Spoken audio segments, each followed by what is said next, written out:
3 पीढ़ियों का साथ और सोहबत, यूं ही तो कोई बेवफा नहीं होता, कुछ तो मजबूरियां रही होंगी, कोई ना कोई कारण ज़रूर बना होगा। कौन सा ऐसा तो था नहीं कि हम लोग 35 साल से उत्तर प्रदेश में कांग्रेस नहीं है, हम लोग लड़ ही रहे थे, काम कर ही रहे थे, कोई अपेक्षा नहीं थी, सम्मान की अपेक्षा थी। राहुल जी पिछला चुनाव 19 में हार गए। राहुल जी स्मृति ईरानी के डर से ही तो चले गए यहाँ से। जो पब्लिक में मैसेज है, जो जनरल परसेप्शन है, जो नैरेटिव है, जो धारणा आम लोगों की है, यही तो है कि राहुल गांधी डर गए, यहाँ से चुनाव नहीं लड़ रहे हैं। आपको क्या लगता है, राहुल गांधी जैसी शख्सियत अगर डर के यहाँ से चुनाव नहीं लड़ रही है तो किशोरी लाल शर्मा जी चुनाव जीत जाएंगे? भाई मैं तो बार बार आपसे निवेदन कर रहा हूँ ना कि राहुल गांधी जी चुनाव में यहाँ से वर्चुअली भाग गए, अगर सीधा सीधा कहिए। और जब नेता सेनापति जब भाग गया मैदान छोड़ के और सिपाही कहे कि नहीं हम तो जंग जीत लेंगे, तो इसमें हंसने के अलावा या तरस आने के अलावा क्या कहा जा सकता है? नमस्कार, आप देख रहे हैं न्यूज़ पत्र। मेरा नाम है विनोद शर्मा। देश की सबसे बहुचर्चित सीट है इस वक्त अमेठी। हालांकि अमेठी में राहुल गांधी अब चुनाव नहीं लड़ रहे हैं। स्मृति ईरानी यहां से दोबारा भाजपा की प्रत्याशी हैं और बसपा ने भी यहां पे प्रत्याशी उतारा है। लेकिन राहुल गांधी की जगह कांग्रेस ने यहां पर किशोरी लाल शर्मा जी को चुनावी मैदान में उतारा है। लेकिन मेरे साथ जो व्यक्ति इस वक्त मौजूद हैं वो पिछले 3 दशकों से उनका पूरा परिवार कांग्रेसी है, लेकिन कहीं ना कहीं पिछले 2 महीने से इन्होंने भारतीय जनता पार्टी को ज्वाइन किया है। आखिर क्या मामला रहा, क्यों ज्वाइन किया, सीधा इनसे बातचीत करते हैं। क्या कहेंगे, क्या नाम है आपका? राहुल देव सिंह नाम है मेरा। राहुल देव जी, आपने बताया कि पिछले कई वर्षों से परिवार पूरी तरीके से कांग्रेसी था, कट्टर कांग्रेसी आप लोग थे, लेकिन 24 में ऐसा क्या हुआ कि आप कांग्रेस छोड़कर बीजेपी में ज्वाइन हो गए? मैं 3 पीढ़ियों से कांग्रेस में था। मेरे ग्रैंडफादर, मेरे फादर और मैं, हम लोग 3 पीढ़ियों के कांग्रेसी थे। इधर पिछले 5 वर्षों से जो जिस तरह की गतिविधियां कांग्रेस के अंदर चल रही थी, आपने खुद भी देखा कि राहुल गांधी जी अमेठी से हारने के बाद उन्होंने अमेठी से नाता तोड़ लिया, लोगों से मिलना बंद कर दिया, लोगों से बात करना बंद कर दिया। अमेठी रायबरेली में सिटिंग एमपी थी सोनिया जी, अभी भी वो एमपी थी।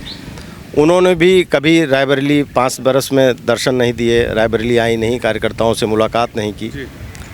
अब ऐसी परिस्थिति में अगर हम लोग सार्वजनिक जीवन में हैं, राजनीति में हैं, सेवा भाव मेरे मन में है या समाज के लिए कुछ करना चाहते हैं, तो ऐसा कैसे संभव है कि ऐसे लोगों के साथ काम कर पाएँ जिन्होंने एक तरह से अंग्रेजी में शब्द है ना, गिव अप कर दिया, पलायन कर गए। तो पलायनवादी लोगों के साथ कैसे काम करते? काफ़ी मंथन के बाद दिमाग में ये बात आई कि अब इनके साथ शायद आगे कंटिन्यू करना संभव नहीं होगा, और कुछ अगर समाज के लिए भी कुछ करना है और समाज में जीवित रहना है तो कुछ सक्रियता के साथ रहना ही होगा। तो जो सक्रिय लोग हैं उनके साथ चला जाए और उस संगठन के लिए काम किया जाए। आपने कहा जो सक्रिय लोग हैं उनके साथ चला जाए, लेकिन यहाँ पर तो इतने बड़े पदाधिकारी को, इतने पुराने व्यक्ति को कांग्रेस ने उतारा है, किशोरी लाल शर्मा को, जो राजीव गांधी के दौर से, सोनिया गांधी के दौर से, राहुल गांधी के दौर से लगातार कांग्रेस में कार्यरत थे, कांग्रेस में जो काम करते थे। लेकिन आप कह रहे हैं कि उनके आने के बाद आपने एकदम भाजपा ज्वाइन कर ली। देखिए, किशोरी लाल शर्मा जी के विषय में मैं आपसे बहुत ज़्यादा बेहतर जानता हूँ जी। मैं उनको देखते हुए पला बढ़ा हूँ, कब बड़ा हुआ हूँ मैं बच्चे से जवान हुआ और जवान से वयस्क हो गया। मैं किशोरी लाल शर्मा जी को आज से नहीं जानता हूँ, काफ़ी अरसे से जानता हूँ।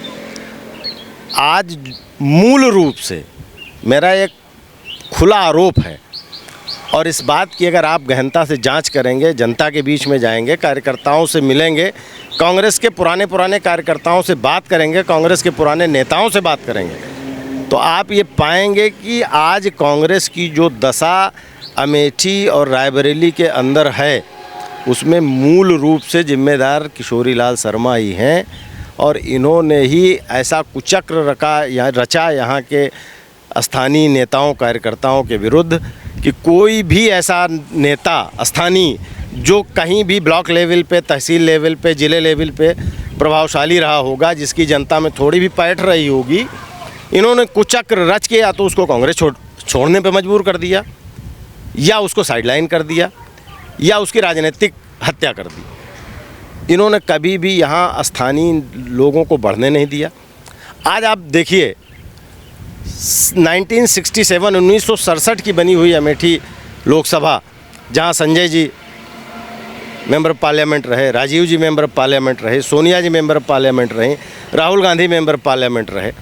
वहाँ क्या कांग्रेस ने या गांधी परिवार ने या गांधी परिवार के मैनेजरों ने, जो मैनेजर मुख्य रूप से मैनेजर यही किशोरी लाल शर्मा जी थे, एक स्थानीय नेता नहीं ये बना पाए जो आज चुनाव लड़ पाता अमेठी से। अगर राहुल जी ने यहाँ सीट खाली की, छोड़ी, पलायन किया, यहाँ से भागे, तो क्या यहाँ कोई स्थानीय नेता नहीं था चुनाव लड़ने लायक कि लुधियाना से किशोरी लाल शर्मा, अभी तक जो किशोरी लाल शर्मा जिनकी वजह से यहाँ का कार्यकर्ता कुंठित होके भाजपा ज्वाइन कर रहा है, सपा ज्वाइन कर रहा है, दूसरे दलों में भाग रहा है, इन्हीं लोगों की मेहरबानी तो थी। अगर हम लोगों के 3 पीढ़ियों का साथ और सोहबत, यूँ ही तो कोई बेवफा नहीं होता, कुछ तो मजबूरियाँ रही होंगी, कोई ना कोई कारण ज़रूर बना होगा।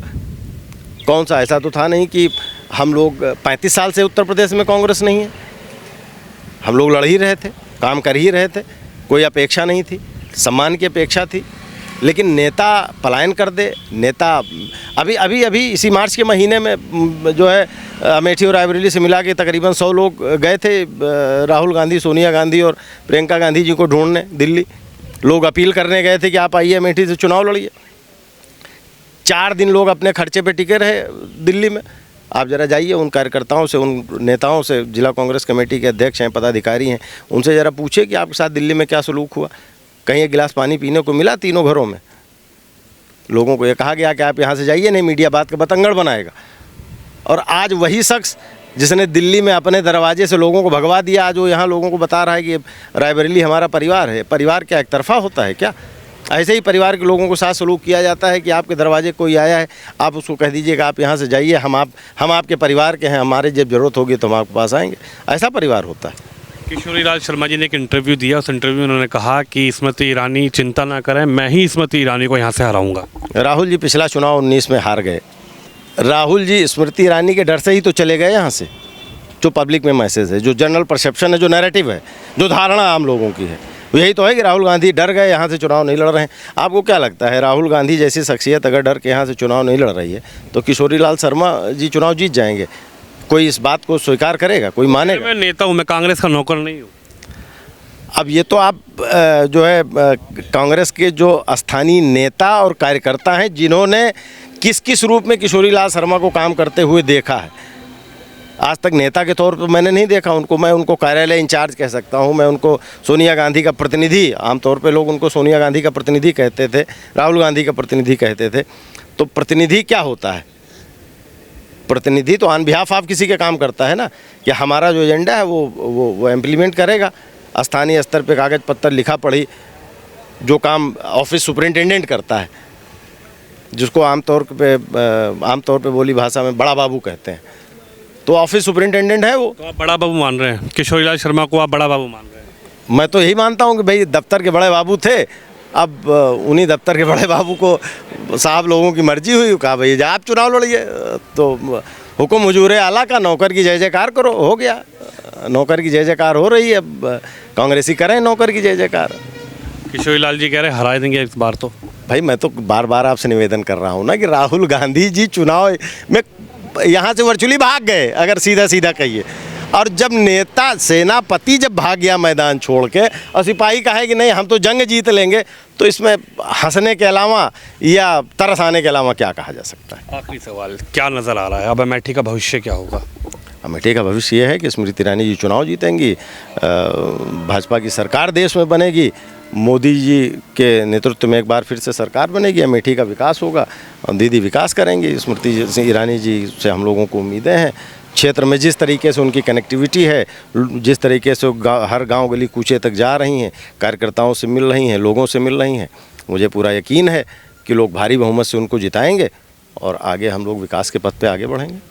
तो हमारे साथ राहुल देव सिंह जी हैं, जिनकी 3 पीढ़ी लगातार कांग्रेस से जुड़ी रही, कट्टर कांग्रेसी थे, लेकिन कहीं ना कहीं राहुल गांधी की इस सीट को छोड़ने के बाद कुछ नाराज़गी भी नज़र आई, और जिस तरीके से किशोरी लाल शर्मा जी को यहाँ पे मैदान में उतारा है, उस पर भी इनकी क्या राय रही। आपने इनकी राय सुनी, इनकी बात सुनी। आप इस खबर पर इस वीडियो पर राय जरूर रखिए। कैमरामैन अंकित के साथ विनोद शर्मा, अमेठी से।